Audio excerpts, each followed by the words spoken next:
Oui, non, mais madame. À Vitrolles, depuis Éric Grandbière, il n'y a plus de leader du Front National. Est-ce que ça vous inquiète pour la suite? Non, ça ne m'inquiète pas. Mais d'ailleurs, vous savez, nous ne manquons pas de femmes et d'hommes.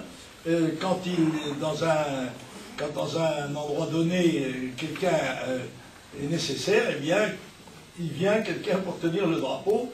En l'occurrence, c'est M. Comas qui a été chargé comme étant le plus apte à défendre les couleurs du Front National dans cette élection cantonale, je le rappelle. Ce n'est pas une élection municipale. Et bien sûr, nous espérons reconquérir le terrain qui a été perdu par des gens qui n'étaient sans doute pas dignes de la confiance qui leur avait été accordée. Oui, ça oui. Lors des municipales, votre fille Marine Le Pen avait souhaité que Hénin Beaumont devienne la Vitrolles du Nord. Est-ce que justement, pour vous, Vitrolles, ça reste réellement une ville emblématique? Oui, bien sûr. Elle a été. C'est l'histoire qui l'a ainsi décidé. Il y a un certain nombre de villes dans lesquelles le Front National avait, aux élections municipales, confié la responsabilité.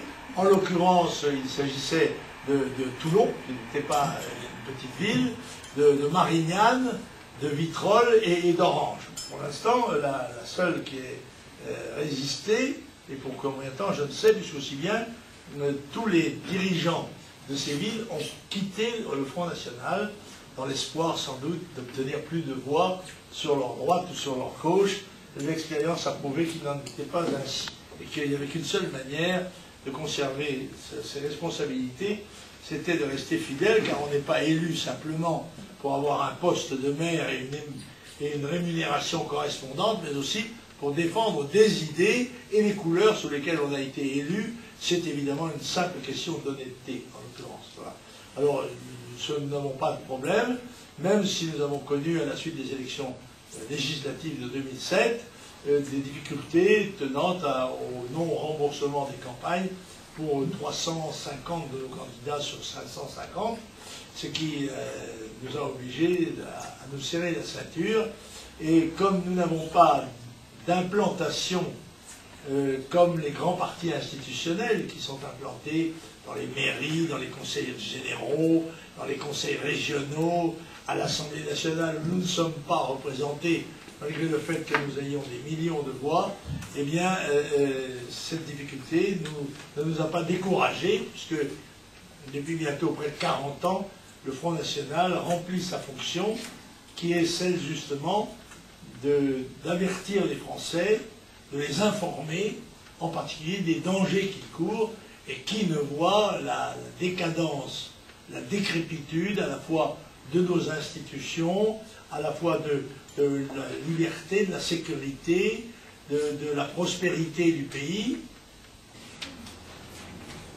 Peut-être pour parler de Vitrolles très rapidement, là nous avons évoqué Marseille, mais Marseille et Vitrolles, c'est du pareil au même. En effet, M. Gaudin, qui a assuré la promotion de la mosquée cathédrale, est bien plus, je dirais, symbolique que religieuse, puisque, là je vous invite à voir cette image, de l'autoroute nord de Marseille, la première vision que nous aurons de Marseille, ce sera non pas Notre-Dame de la Garde, qui est si chère aux Marseillais, mais la mosquée cathédrale, ce qui est particulièrement insupportable. Et je pense que M. Gaudin est en quelque sorte un collabo de l'invasion de l'islam, qui est d'ailleurs un des vecteurs de la destruction de la nation. Parce qu'il faut absolument dire que l'islam, la philosophie de l'islam, c'est la destruction de la nation. Au même titre que Gaudin, qui aspire aussi à cette destruction de la nation. Il y a le mondialisme.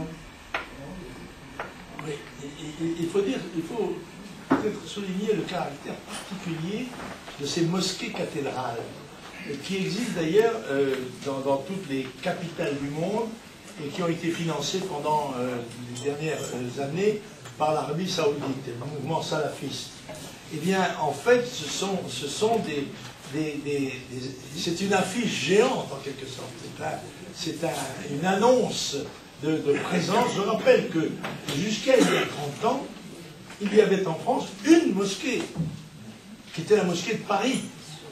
Que dans le 18e arrondissement, on barre les rues le vendredi, n'est-ce pas, pour permettre la prière collective, et il y a des centaines de gens qui font la prière musulmane, et il est interdit pendant ce temps-là aux gens, aux habitants de cette rue, de circuler. Ils doivent attendre à l'extérieur ou rester chez eux pendant le temps où ces prières se font.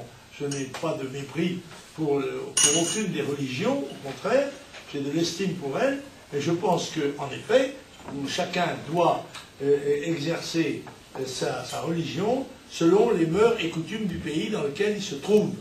Et quand il y avait, je vous dis, 400 000 musulmans en France dans les années qui ont suivi la guerre, eh bien il y avait une mosquée qui réclamait. C'est donc bien que quelque chose a changé, c'est donc bien qu'il y a derrière cette offensive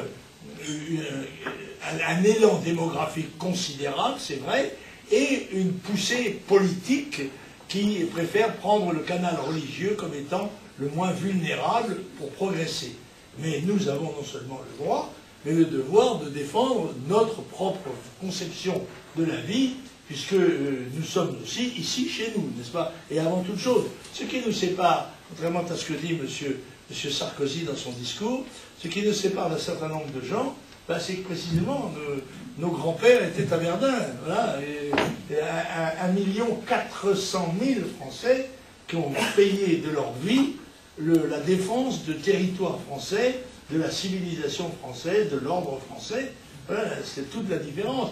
Alors la France est généreuse pour ceux des étrangers qui affirment l'aimer au point d'adopter sa nationalité, ses coutumes et ses mœurs, mais absolument pas de gens qui prétendent garder leur totale liberté de faire ce qu'ils veulent, comme ils le font chez eux, plutôt que comme ils ne le font pas chez eux. N'est-ce pas? Car j'ai entendu ce matin les gens de l'équipe d'Algérie de football qui se sont fait caillasser en Égypte. Et il y a eu ce mot extraordinaire, le type a dit « Ah, heureusement qu'en Europe, c'est pas comme ça ». Ah oui, c'est vrai. En France, c'est vrai qu'on caillasse les voitures de l'équipe d'Algérie. Très bien d'ailleurs. Mais en Égypte, c'est pas pareil. Alors, mesdames et messieurs, je vous remercie beaucoup et je donne rendez-vous aux journalistes demain, donc à Marseille, par la conférence de presse. Non, ce soir, pardon. Ce soir, oui. Autant pour moi. On passe au pont. Monsieur Comas vous invite à prendre un rafraîchissement.